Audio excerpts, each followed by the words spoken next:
Good day, and welcome to this module of climate change and human health in Montana.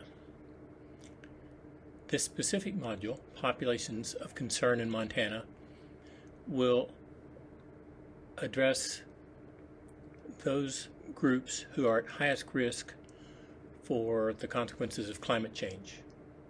I'm Dr. Robert Byron, an internist who lives in Hardin, Montana, along with my wife, Dr. Lori Byron, who's a pediatrician. We have worked here for over 30 years.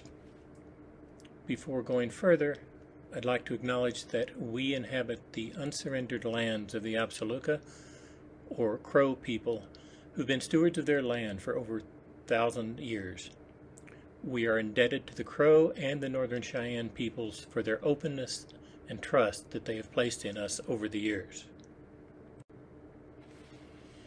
Our learning objectives for this module are to identify those populations of concern in Montana with greater vulnerability or risk to the health effects of climate change, and to discuss ways different factors can overlap to worsen climate change impacts for those populations.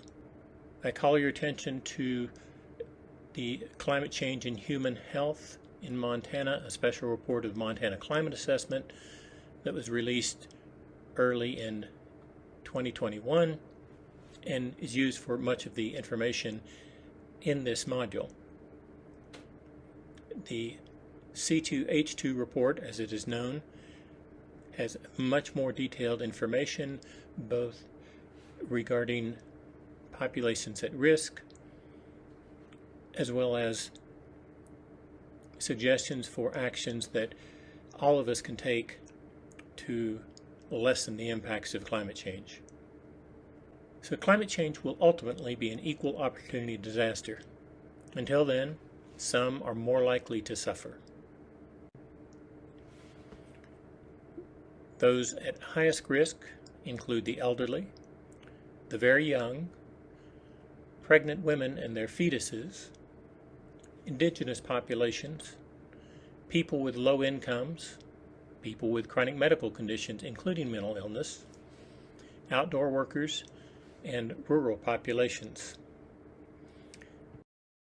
It's also worth pointing out that in the United States, when the CDC looked at the counties most vulnerable to disaster, in the 10 counties with the highest risk for disaster from weather-related events, 81% of the people in those counties are people of color. Let's look at some of the information relative to Montana populations and people in general. As most probably know, Montana is a largely rural state, rural being no town or city over 10,000 in population. As this image shows, we only have a few metropolitan areas, primarily around Billings and others, and then what are micropolitan areas, or 10 to 50,000 population in the western part of the state. Health outcomes are particularly important to get a baseline of what we should expect. And we see some differences within the Montana population. The risk of premature death, which is numbers of years lost per 100,000 population, shows that in the healthiest Montana county, it's about 4,900 compared with the least healthy Montana county at 21,000. In American Indian, American Native population, it's about 19,000 years lost. In the black population, about 10,000, Hispanic, 6,800, and white, 6,600. It's also worth making some comparisons between health issues for Montanans and the U.S. in general. Unfortunately, Montana ranks very high in suicide mortality with a rate of 28 per 100,000 population compared with U.S. as a whole at only 14. Chronic disease is a little higher at 33% compared with 26% for the U.S. as a whole. Infant mortality is about the same, and motor vehicle crash mortality is significantly higher at 17 per 100,000 compared with 11 U.S. all populations. Let's take a deeper dive into certain at-risk populations which are common throughout Montana. First, pregnant women and fetuses are at particularly high risk both from air pollution and climate change impacts. The relationship and differences between air pollution and climate change are addressed in the Climate and Health module of this course. Mothers that are exposed to dirty air increases the risk of preterm birth, sudden unexplained infant death, also called SIDS in the past, thyroid disease, and high blood pressure in children at later ages. Increased air temperatures during pregnancy have been linked to premature birth, intrauterine growth retardation, or IUGR, stillbirths, and birth defects. It's particularly worth pointing out that with premature birth and also IUGR is that these aren't babies that are just born with smaller organs or smaller for a gestational period, but they actually are at high risk to have complications throughout their life. Other relationships have been found with mothers' exposure to air pollution, particularly particulate matter, ozone, and certain other air pollutants, such as ADHD, schizophrenia, type 2 diabetes, lowered IQ, and mood disorders in children born to mothers that are so exposed.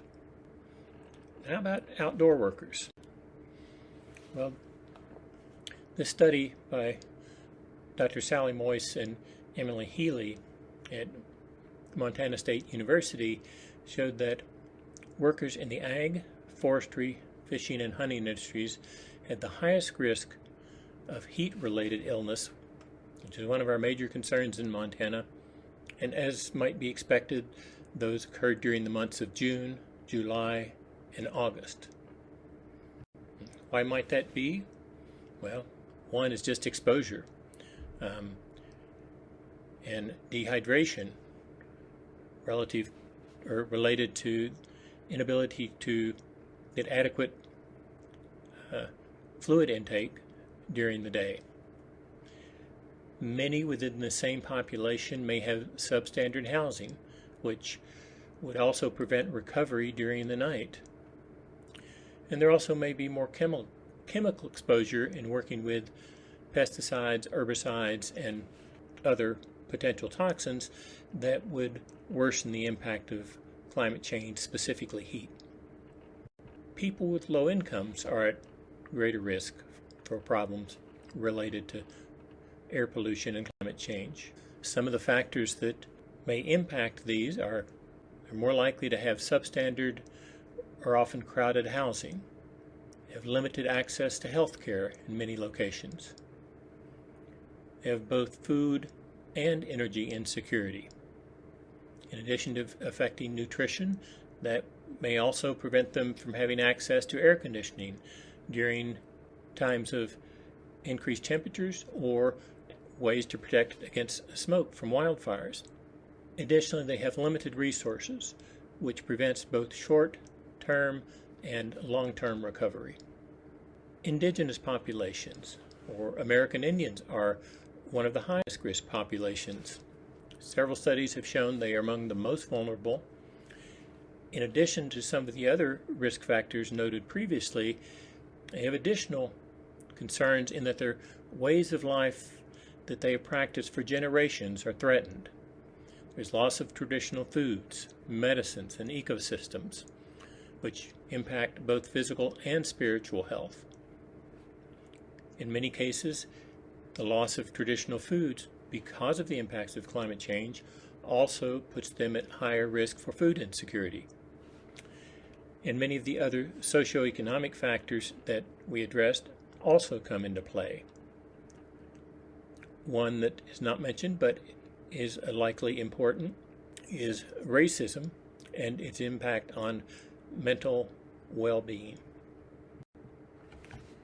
Information from Montana Department of Public Health and Human Services showed that in Montana, the median age of death for American Indian men and women was 16 and 19 years younger, respectively, compared to their non-native counterparts in the years from 2011 to 2015. Now, clearly, all of that is not climate change, but climate change will worsen that. People with chronic medical conditions are at risk for several reasons.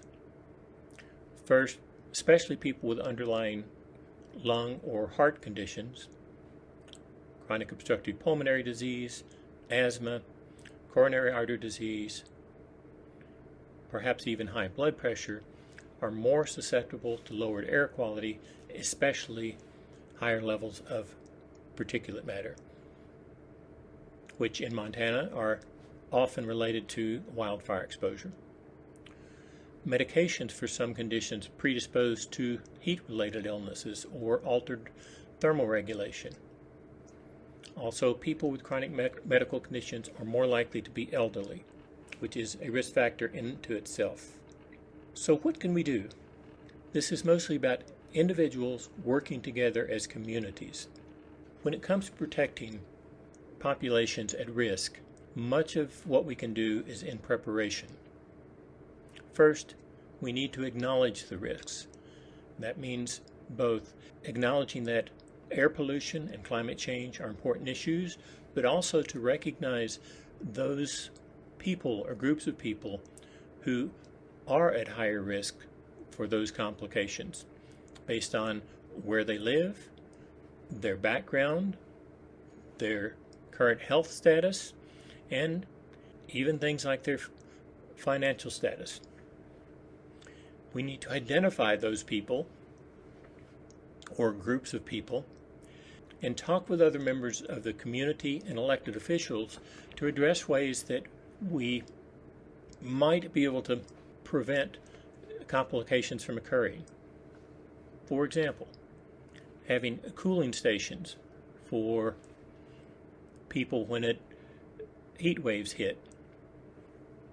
At the same time, that's complicated because so many people live in rural areas that it's hard to get to a cooling station. And also in the conditions like we have now with a pandemic, that becomes riskier for the spread of disease.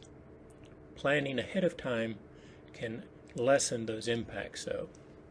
The other thing is disaster or emergency response plans often address climate-related disasters, both in preparing how to deal with them and preparing how to keep them from having more impacts on our populations.